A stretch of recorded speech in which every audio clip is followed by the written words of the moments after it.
to start with what work was meant to be, which is God's design for work, what it was meant to be and still can be. Then we're going to, after a break, we're going to do a case study. And after that, we're going to consider taking your soul to work, which is spirituality and work. We really need 5 full days for that. I'm teaching a course in July at Regent College in 5 full days on taking your soul to work. We're going to have lunch, and then we're going to find how to find joy in your work, and there'll be some small group discussion this afternoon, and we're going to end with money and leadership. So that's how the day's going to shape up, and I'm looking forward to it, and I hope you will too, and we'll have a good time.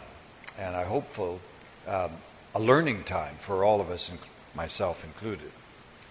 Dennis Bakke is the person who wrote the book Joy at Work, and it's a very significant book about his leadership in the largest energy company in the world, AES.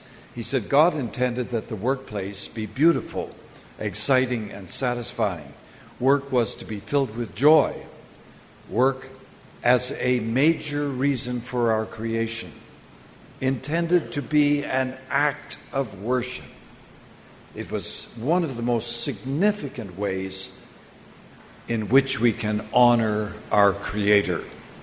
I got here quite early this morning because I wasn't sure how the traffic would be. And so I went out and got a coffee down the road. But there is a dear gentleman smashing concrete with a piece of metal rebar that he had sharpened at the end. It's very hard work. And I thought, I don't think he's experiencing joy at work. And it's not a beautiful workplace. And we all know that it's not easy, even in an office tower, or if you're in a telephone answering service business. Nothing is easy. I remember sitting on the light rapid transit in Manila, and it was 2:00 in the afternoon. A young woman was sitting beside me, and I said, do you mind if I ask you if you're on your way home from work? And she said, yes, I am. And I said, isn't it early? It's only 2:00. She said, well, I work for a call center, and my shift ends at 1:00. So I said, you have a really difficult job. She works for a telephone company in the eastern United States.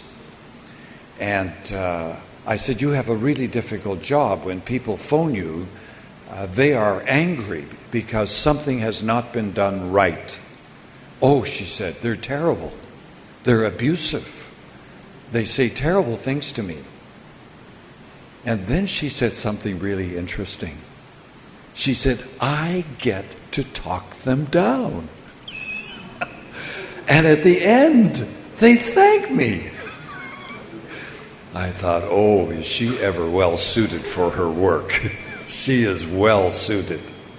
What is work? Work is energy expanded, not expended, yes, whether manual, mental, or both, whether or not it is remunerated. I'd like to add the word expended purposefully, because when you do something in sports or leisure, you may be expending energy, but you're not accomplishing anything by it.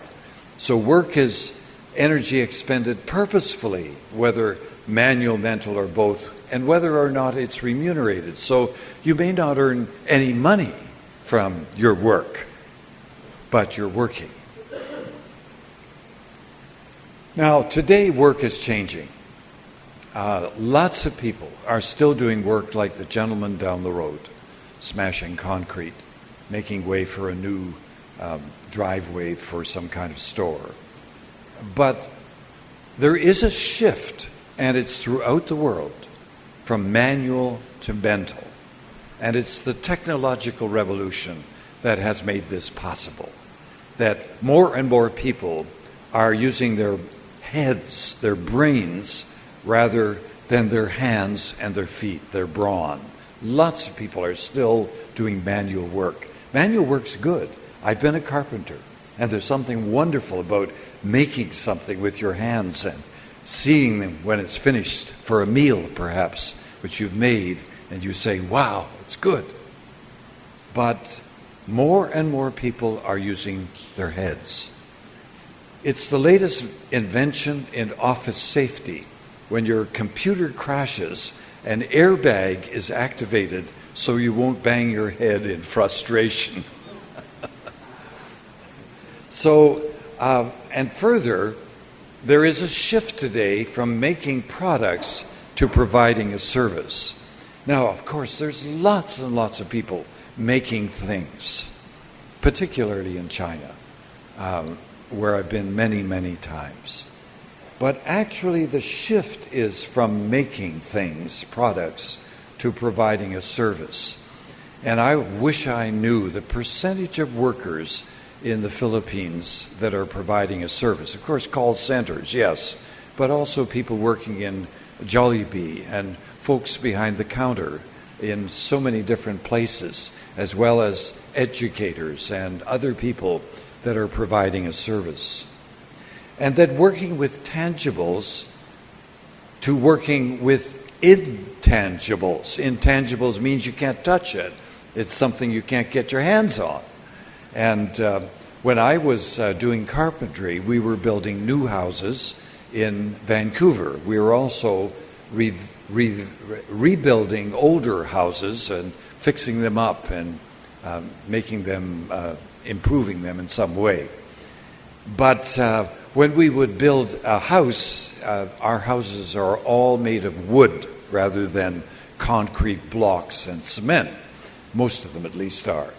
And we can actually create the framework of one story of a house in one day. It's really quite amazing. We use 2x4s, 2x6s, hammer them together and all the rest.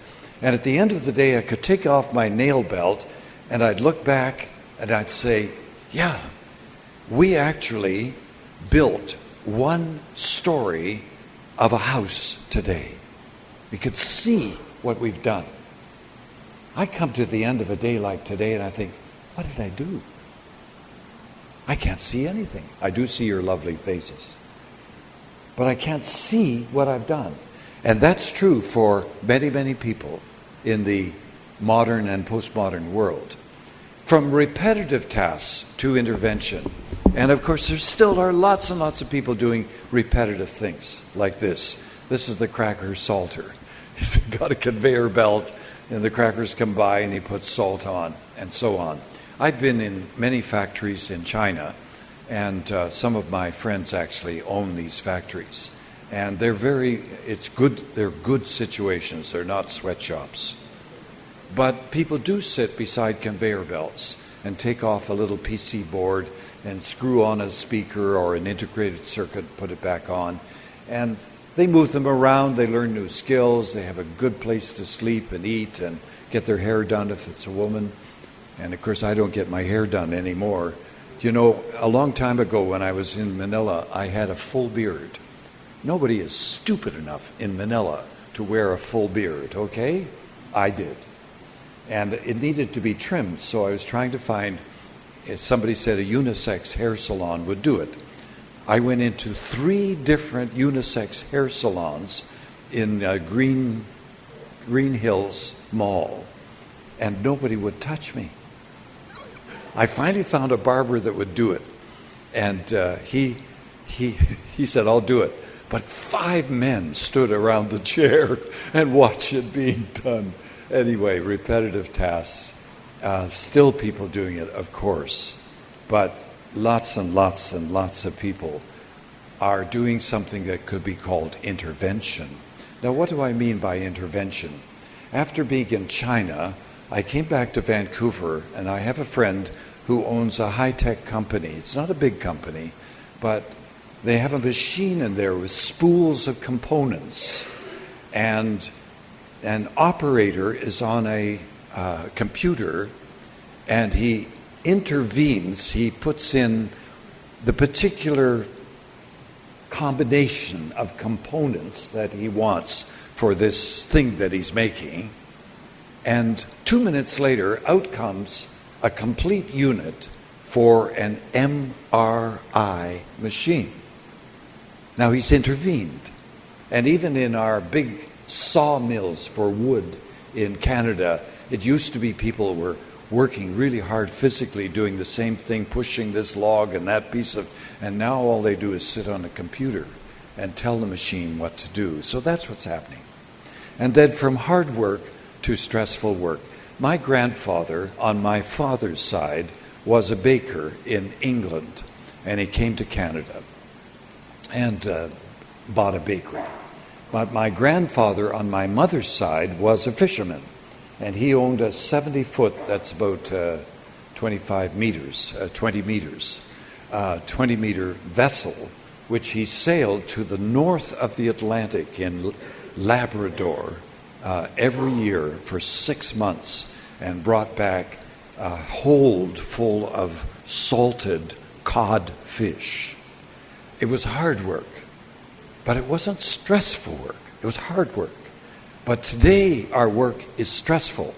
I became the academic dean at Regent College, and the day that I became the dean, the students put this card on my door. And I don't know where they found it, but it actually does say Mr. Stevens on this card. Open even wider, Mr. Stevens. Just out of curiosity, we're going to see if we can also cram in this tennis ball, okay?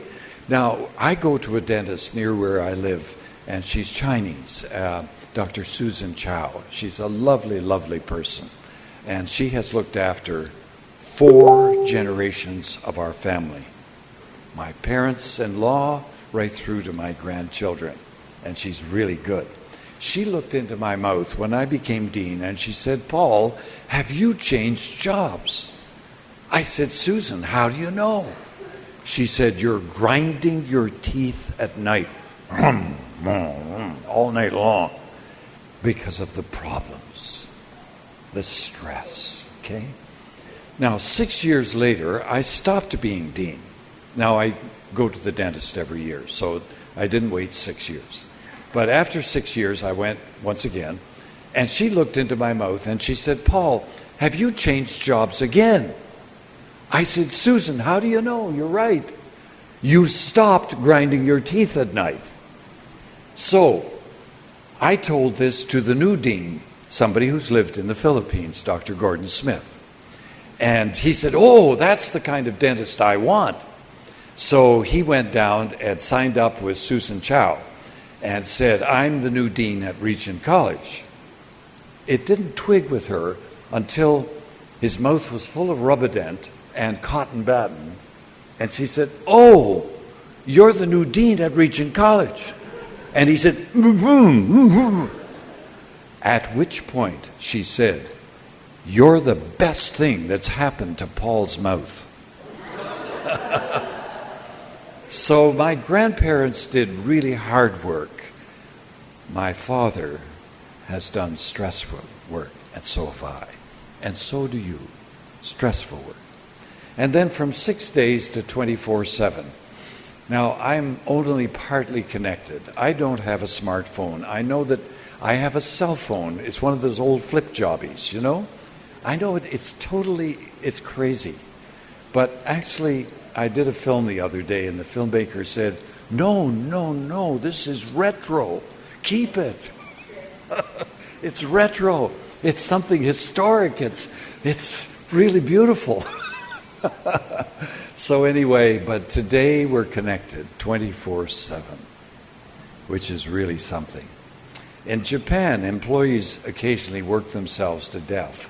It's called karoshi. I don't want that to happen to anybody in my department. The trick is to take a break as soon as you see a bright light and hear dead relatives beckon. And then from lifetime tenure to scramble.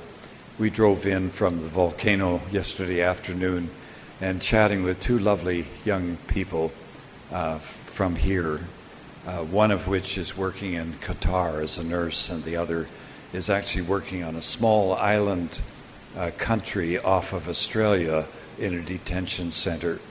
But we were talking about tenure. And they said things like, that's the thing we don't have. We have no job security. We have no certainty that we're actually going to have a job next year. It used to be in some parts of the world, and I think it was largely true here, that you could count on doing what you're doing mostly for the rest of your life, okay? And in Japan particularly, that was the case. If you got a job with Toyota, it was a lifetime job. That's not true anymore. And it's not true here, and it's definitely not true in Canada. I've had 6 careers in my lifetime. I'm 78. I'm an old man. I'll be 79 in September, and if I were in China, I'd be 80, because they go by conception, of course. So I don't know whether I'll have yet one more career, but that's the world we're in, and it's very significant that we don't have tenure, but it's a scramble. Have a good vacation. I've decided not to give you your bad news until you get back. Oh, I was in an organization where somebody actually experienced this. They came back from their vacation. The HR person invited them into the office and said, "I'm sorry to have to tell you, your position is terminated." They just came back from vacation. Oh boy, I don't know. Would you rather know it before you went on vacation or find out when you get back? Well, those are the little symbols of what's happening in the work world, and it's not universal, but it is happening. But work was meant to be part of our dignity as God-imaging creatures. This is part of our dignity as God-imaging creatures. Now, I'm going to leave if Zanette can give me a memory stick, and I have one in my pocket later on. I will leave you all these PowerPoints with her, and if you are interested in having them, it may be a way of your not trying to take notes, because I cover too much too quickly. Okay? So we'll do that, Zanette. Is that okay? I'll try to do that for you. Work was meant to be part of our dignity as God-imaging creatures. In the book of Genesis, I really do love this book. It just tells me what life is all about and who God is and what his purpose for us is in this world. But in Genesis chapter 1, it says 2 things about what it means to be made in the image of God. Philosophers have debated and discussed this for centuries. They say, human beings are unique in that they make tools. Well, my wife loves monkeys. And we have watched monkeys making tools and using tools. So it's not that which makes us unique as human beings. I think there's 2 things in the text of Genesis that helps us understand what it means to be made in the image of God. And first is, we are relational beings. In the image of God, he created them, male and female, he created them. It doesn't mean you have to be married, but it does mean that we're built for community. We're built for community. We're like God in that. God is a community of Father, Son, and Spirit, a communion of love. Each is for the other, and all are for the one. God is more one because he's 3. And so he made a creature like himself that was built for community. That's part of what it means to be made in the image of God. One of the most stupid things theologians have ever said is that God made human beings because he was lonely. It's the exact opposite. He has so much love in his being that he had to bear fruit and make a creature like himself. My mom had what we call today a personality disorder. And my father was president of a fairly large company and a man who made decisions and took responsibility. But around the home, he always deferred to my mother, and I never understood why until I was 12. When I was 12, my dad took me and my older brother aside and told us the family story. My brother is 6 years older than me.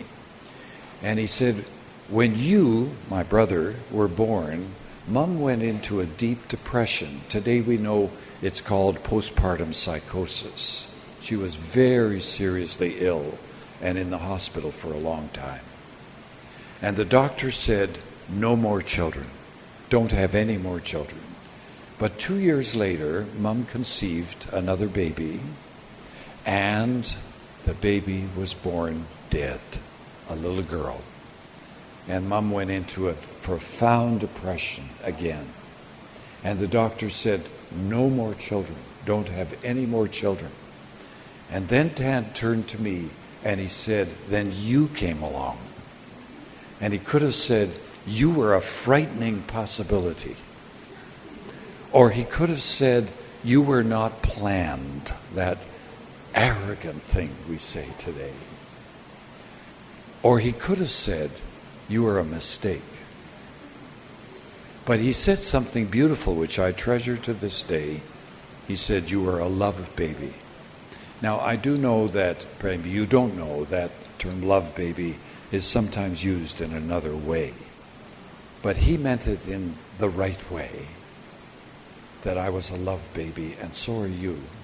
No matter what the circumstances of the mother and father that brought you to being, you are born in the love of God, in the love of God, which is incredible. You're love babies. So we are like God in the fact that we're relational beings. We're like God, secondly, in that we work and rest. So when we open up the Bible, what's the first thing we find? In the beginning, God up in heaven enjoyed good wine and wonderful Philippine feast. No, it doesn't say that at all. It says, in the beginning, God created the heaven and the earth. The very first thing we know about God in the Bible is that he's a worker. In the ancient world, the pictures they had of God was being up in heaven, drinking wine and ambrosia and having leisure and all kinds of pleasure. And work was something they didn't do. But God works. And he made human beings like himself to work and rest. So he gave us the command to fill the earth. And that doesn't just mean to populate the earth, but to fill the earth with the glory of God. And we can't do that unless we all get out there into the world and make a difference, which is what we're supposed to do. And to rule and have dominion over the fish of the sea and the birds of the air. And in chapter 2, verse 15, to work the earth and take care of it. Take care of it. Stewardship. So we're like God in these two things. And work is part of our dignity as human beings made in the image of God. It is not a curse. It has experienced some of the curse. Yes. Because of sin, chapter 3, and so on.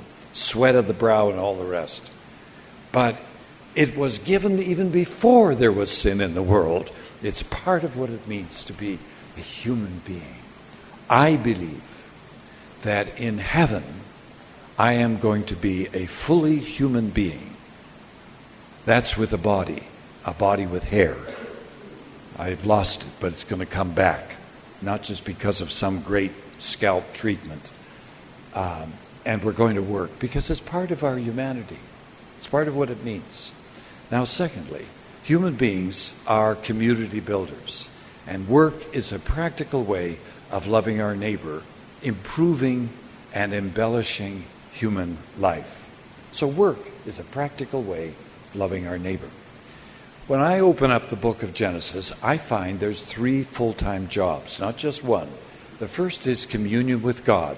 Adam and Eve were placed in a garden that is a sanctuary garden, where God was present, not just Sunday morning from 11 to 12, not just quiet time from 7 to 7:15 in the morning, but continuously and everywhere communion with God. Full-time job. Secondly, community building. I'm a full-time husband, a full-time father, a full-time grandfather, and we're going to have a great-grandchild this month. So I'll be a full-time great-grandfather. Oh my goodness, I'm getting old. And I'm also a full-time brother and a full-time neighbor. This is part of what it means. It's a full-time job.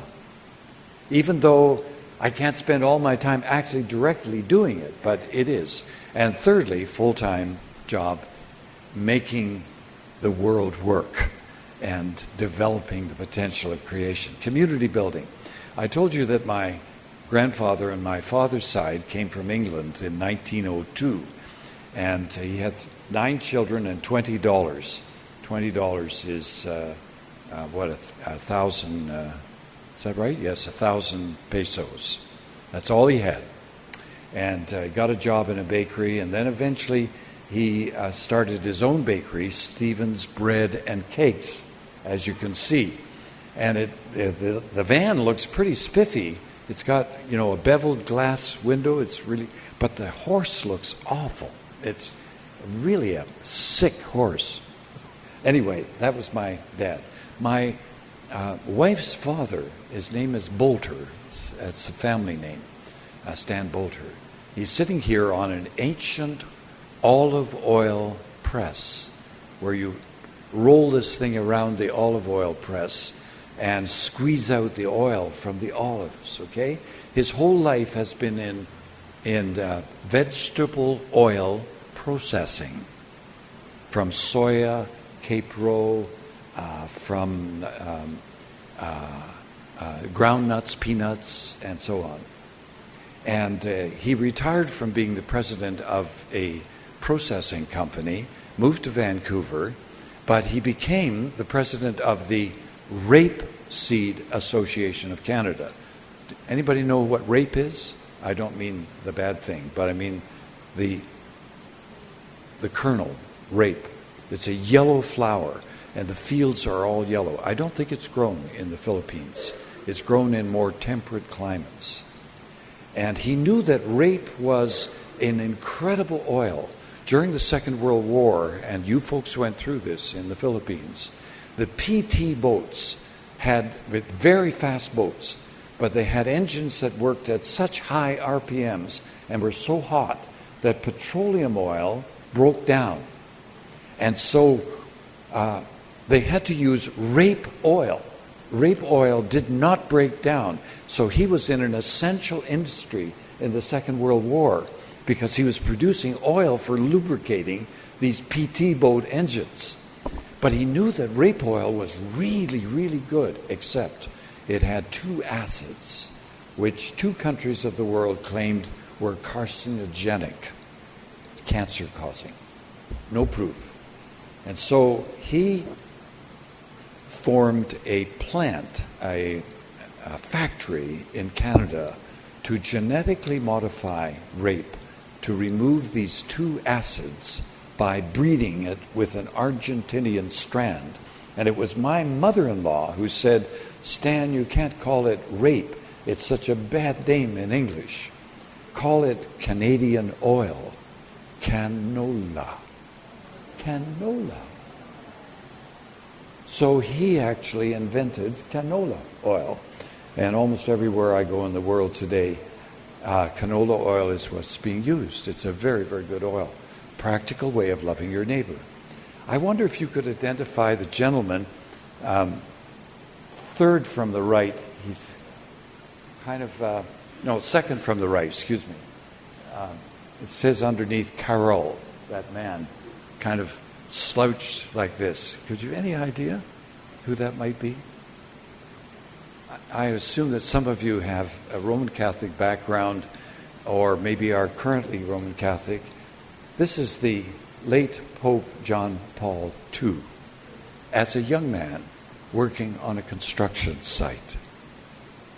I've appreciated so much the writings of John Paul II. and especially on work.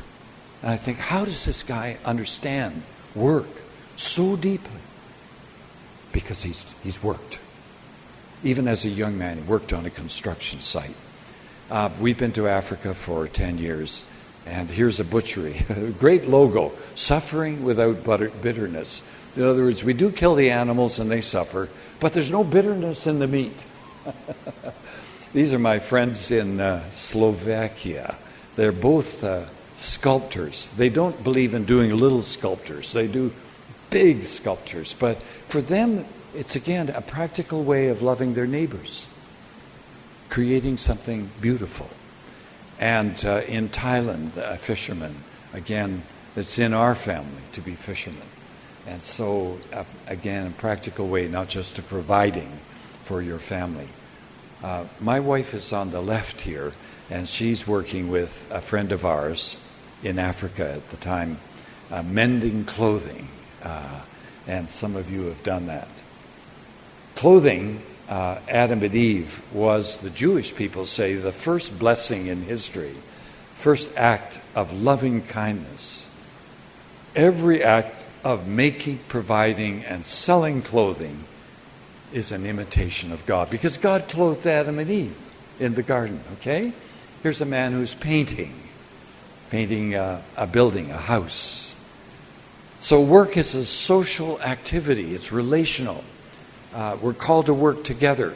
One of the things I love about the Philippines and the Philippine work ethic, and you've seen it so often, a picture of about 15 Filipino men, usually, not always, carrying a house, but to do it together. And that's one of the unique and wonderful things about the Filipino work ethic, is we're working together. But that's what God meant us to do. Work and its organization also impacts social structures. And we become who we are in relationship. And I think of the people I've worked with in my lifetime and how that has impacted me so much. Human relationships and society become more fully realized through work. So when we were in Africa, here you've got some of my students actually building a water cistern. Oh, water is so, so important everywhere in the world. And I think future wars are going to be fought over water. Potable water, drinkable water. But here they were making out of stones, masonry, a water cistern, working together to do it. So one of the early marketplace theologians, his name is Kenneth Concert, said, by creation, human beings are social beings, never intended to live alone. Because of our social nature, we're specialized. I wish we had time for every person to introduce themselves and say what they contribute. Because every one of you contributes something. But you have something, you see, I need. And I have something you need. And he goes on to say, we're therefore necessarily dependent on exchange. It's built into our very nature. And that's business. Business is exchange. I have something you want, and you have something I want. And so we exchange. So here is a friend of mine who runs a virtual business. His employees are in 3 different continents, and nobody lives where he himself works. And so he has this incredible investment company. It's a virtual company. It's a community. And yes, I think we're experiencing a lot of community today virtually. But secondly, and I've been emphasizing how work is a means of building community. But thirdly, it's a means of developing the potential of creation. I love the wilderness. I was on the volcano this week for 4 days, and it's beautiful, wonderful. I love the Canadian wilderness. I try to take canoe trips every summer into the wilderness of Canada.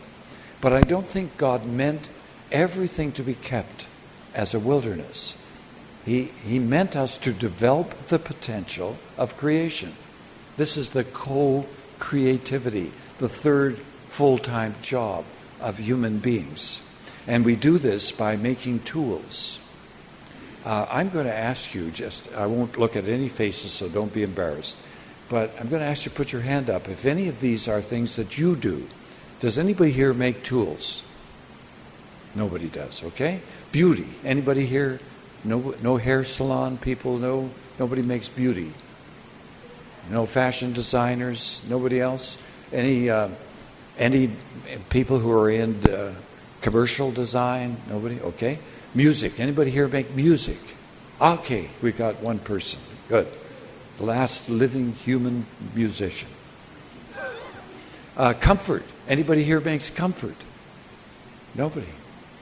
Okay. Communication. Anybody here involved in communication? You too. But come on, somebody else. Nobody? You all silent. Nobody says anything. Nobody communicates. Nobody facilitates anything on the internet. No, absolutely not.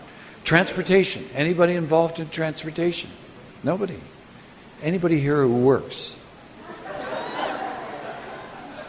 Anybody who makes toys or sells toys? Or no? Okay. What about accounts? Anybody here who keeps accounts and does good? One person. Way to go. Great. Here's a cartoon for you. These are cave people. You can see on the wall he's going 1, 2, 3, 4, and a slash. We're neither hunters nor gatherers. We are accountants. One of the things I've learned, because I've had friends that are accountants, is that when the economy is going up, you really need accountants. When the economy is going down, you really need accountants. If you want job security, be an accountant. No matter what happens with the economy, you're needed. You may not get paid as much when it's going down. How about image? Anybody here makes images? No. Food. Nobody here makes food, right? Anybody here make food? 1, 2, 3. No. None of you ladies make food? How will you ever get married if you don't make food? I mean, you know, the way to a man's heart is through his stomach. Don't you know that? It's the most essential skill in life. How about health? Anybody here, way back here, 2 of you, great, health makers. What about garden makers, people that are involved in cultivation? Good, 1. Anybody else? Research. Anybody research? 2, 3 people, 4, 5, 6. Yes, thank you. 7, 8, 9. Good. And what about meaning makers? Oh boy. 1, 2, 3. Very interesting. Yes, thank you so much. I don't know very much Chinese, but I do know one word, but I never know if I'm speaking Cantonese or Mandarin. It's Sung Yi. And Chinese language is pictorial when it's written. And this is made up of 2 images, one which is to create, and the other is meaning. And it's the word for business. So business is a way of creating meaning. Very interesting that that's the etymology of the word business. Okay? Work is meant to be an arena of spiritual growth. Oh, this is almost a controversial sentence. Most people say, man, only get spiritual growth by going to the Bible study and by going to the church service and taking a course at ATS and so on, but not by going to work, but it is a means of spiritual growth. Eugene Peterson is famously the translator of the Message, which is the Bible in contemporary English. But he has made this, I think, amazing statement. I'm prepared, he said, to contend that the primary location for spiritual formation is the workplace. Wow. Wow. That is, if you want to grow spiritually. Let me ask it differently. I don't know anything about your backgrounds, but let's say there's 1 or 2 people here who have very, very wealthy parents. So much money that you never will have to work in your lifetime. I've met people like that. We have got quite a few people like that in Vancouver. While I was coming up EDSA this morning. I passed by that section. Bentley Manila, Lamborghini Manila. We've got young people in Vancouver that drive Lamborghinis. One of them has an allowance of 100,000 Canadian dollars every month. Just an allowance. $100,000. He never has to work. Would that be good for you spiritually? It would be terrible to win the lottery and never have to work again. Because work does something for us by way of growing spiritually. And we're going to talk about that a little later this morning. And fifthly, work is an investment in heaven.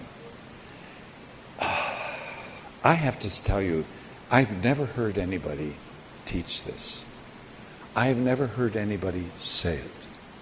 I've never had anybody in my lifetime tell me what I think is really true, which is stuff that I'm doing in this life is actually going to contribute to the new heaven and the new earth. I really believe that. We're actually creating some of the furniture of the new heaven and the new earth. It's beyond our imagination, yes. I don't know.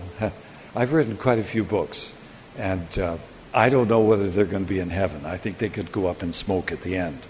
But I do know that I built a cedar deck for a house, a place where you could sit outside. And it was made with faith, hope, and love. And that's going to be there. It's going to be in heaven, I can tell you.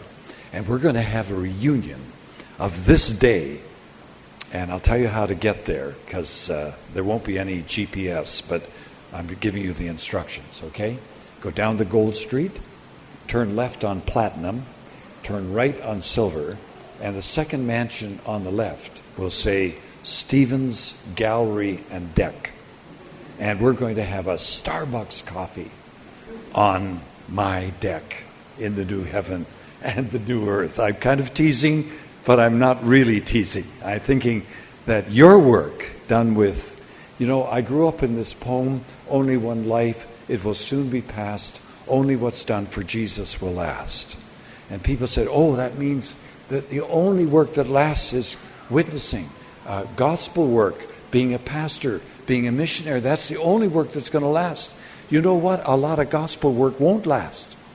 A lot of missionary work won't last because it wasn't done for Jesus. That poem is absolutely right. Whatever is done for Jesus will last. And so you can make a meal for Jesus, and you can build a house for Jesus, and you can design a program for the computer for Jesus.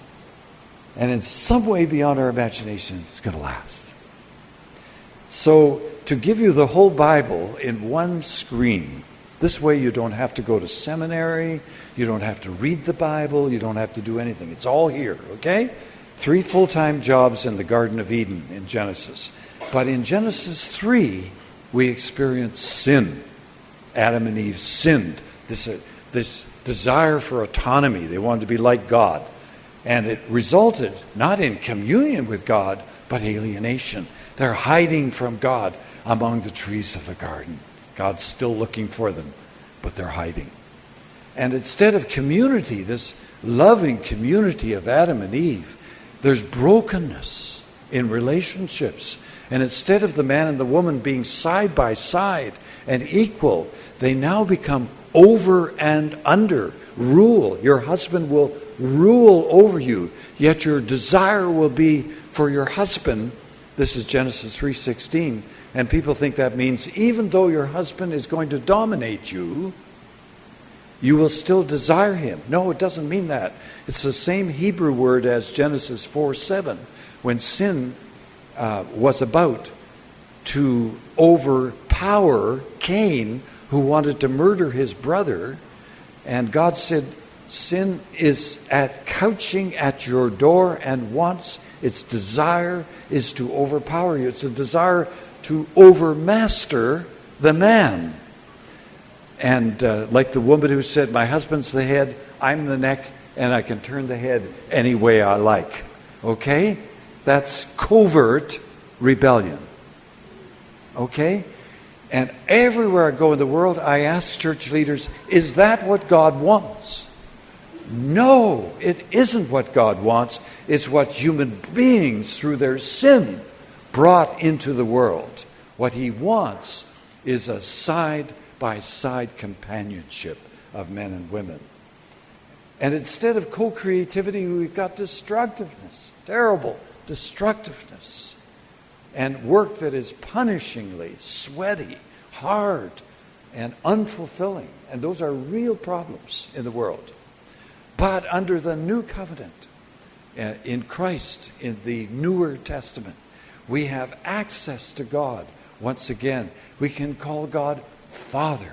Oh, that is so beautiful. I was in Boulder, Colorado, when 50,000, we used to call them hippies, came into Boulder, Colorado. It was the same year we had 50,000 hippies in Vancouver. Vancouver is very temperate climate in Canada. The rest of Canada is all igloos and polar bears, but Vancouver has a very nice climate. Okay, it's warmer. I'm teasing, of course. That's what a lot of Americans think that on the 49th parallel, from that on, it's snow and polar bears and igloos. But Vancouver is quite warm, and so a lot of people have come out there, 50,000. And I was teaching in Boulder, Colorado, and a friend of mine rented a fraternity house, and he actually was feeding 125 people every night. And he had a Bible teaching after the supper, which you didn't have to attend, but if you wanted to, you could. And most people stayed. And I was teaching. And about the third row down, there was a young man from Detroit. He didn't know who his mother and his father were. We say he grew up on the street. He did not know who his mother and father were. And he was a violent man. We're pretty sure he'd killed some people. But he'd begun to follow Jesus. And he still had a lot of violence. And during my teaching, he was fist fighting with the man on the left and the man on the right. Now, I want you to know, if you fall asleep, that's okay. But if you want to have a fight, I will keep teaching. I don't stop for anything, okay? So anyway, I just kept going, but it became very disruptive. And so the brothers took him outside and counseled him. Counseling for this kind of person means you flatten them out on the concrete, 4 people sit on top of him, and you talk to him, okay? So they did this. He's flat on his back on this concrete, and they're talking to him. And then he says, "Can I pray?" Remember, he did not know who his mother and his father were. And this is how he prayed. "God, I've been wanting to call you Daddy for a long, long time. Do you think I could call you Daddy tonight?" Oh. The Apostle Paul says, whenever we cry, "Abba, Father," a term of intimate respect, Abba. It is his Spirit hugging us, bearing witness with us that we are sons and daughters of God. It's beautiful. That's what happens through Jesus. And then we have fellowship together, community building, and we can be neighbors. We can reach out to our neighbor in love.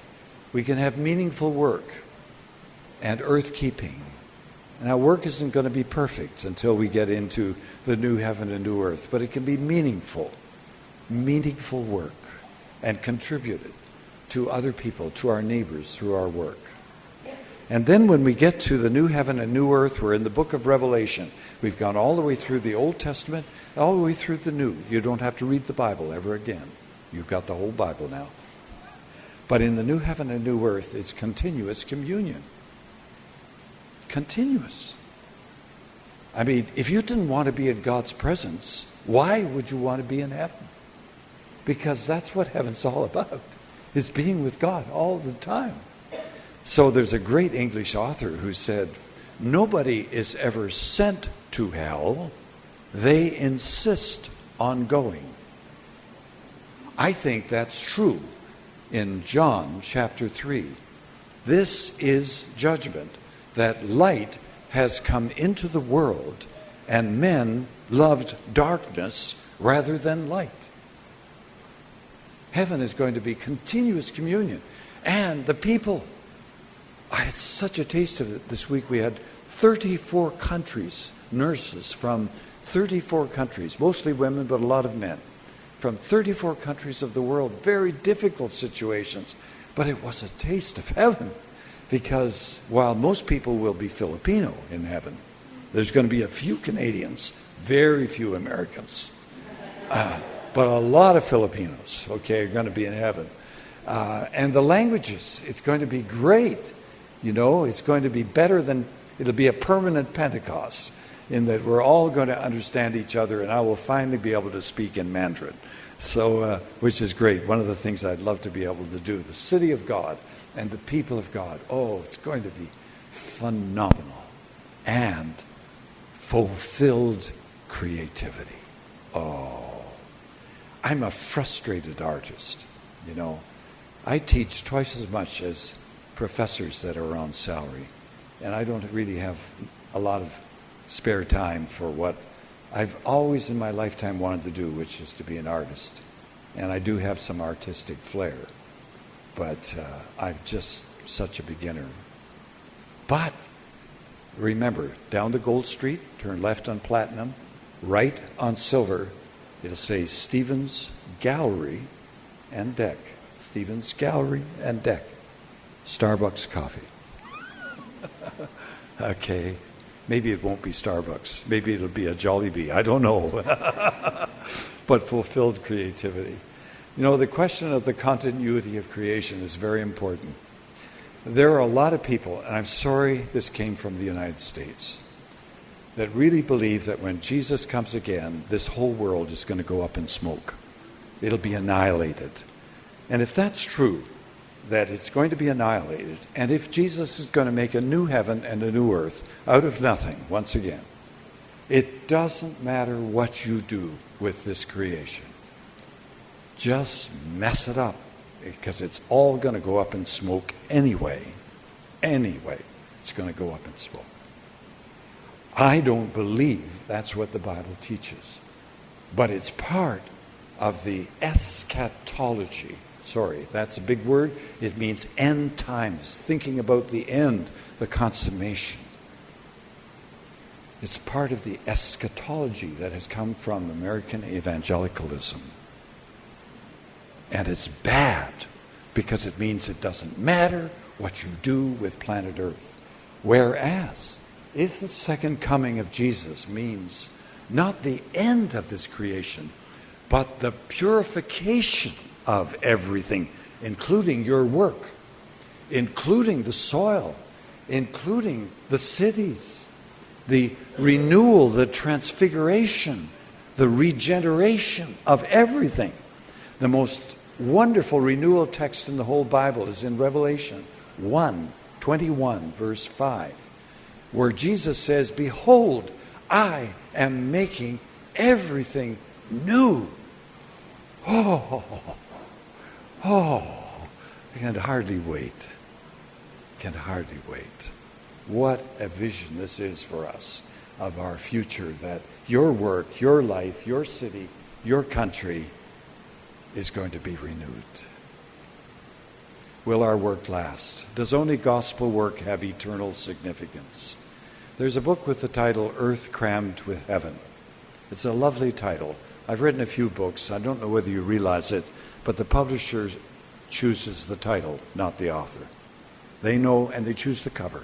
They know it's going to sell. They think they do. They sometimes make mistakes. But I'd like to turn it around and say heaven is crammed with earth. Heaven is crammed with earth. So the kings of the earth in Revelation 21:24 bring their glories into the holy city. The king of, I know there's no king, of the United States is going to bring McDonald's into the holy city. And then I'm not going to say that the king of the Philippines is going to bring Jollibee into the new heaven and new earth, but bringing the best that your culture has, and oh, what rich culture you do have, bringing it into the holy city. Canada and Russia and China and Singapore and Malaysia and the South America and Africa. Just think of the rich investment in the new heaven and new earth. And Isaiah tells us that my chosen ones will long enjoy the work of their hands during the reign of the Messiah. We're going to work there. We're not going to be sitting around playing our guitars 24 hours a day. But we're going to work. Yes, we'll probably play our guitars too. And Paul says that our labor in the Lord is not in vain, which is wonderful, wonderful. So Martin Luther on Easter Sunday in 1544, you know he was the great reformer, Protestant reformer. He said, God, this is a compression of a long sermon, okay? There's no way he could have preached so short a sermon. But it's a compression of his sermon. God will create a new heaven and a new earth wherein righteousness shall dwell. It will be no arid waste, but a beautiful new earth where all the just will dwell together. There will be no carnivorous beasts or venomous creatures, for all such like ourselves will be relieved from the curse of sin and will be to us as friendly as they were to Adam in paradise. Now, every child who has a pet dog that dies asks his mommy or daddy, will my dog be in heaven? And Luther has an answer.